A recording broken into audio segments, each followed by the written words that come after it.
Ako si Maria Clara de los Santos, ang nag-iisang anak ni Kapitan Tiago, simbolo ng dalagang Pilipina na siyang kilala ng marami dahil sa kayamanang taglay nito. Patawarin mo ako kung nainip ako't sumuko.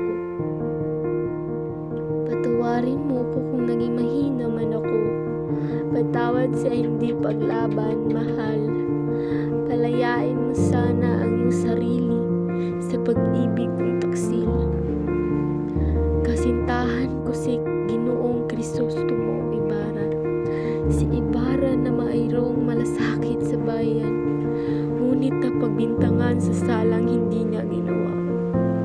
O Crisostomo Ibarra, aking sinta, labis akong natatakot at nababahala para sa iyo.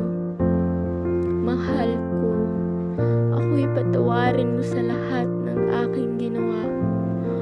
Wala akong nagawa para pigilan ang nangyari sa iyo. Lagi kitang aalahanin at ipagdarasal. Hindi kita malilimutan, mahal ko.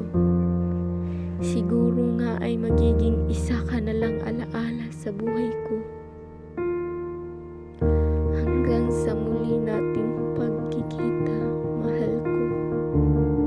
Muli, ako si Maria Clara de los Santos,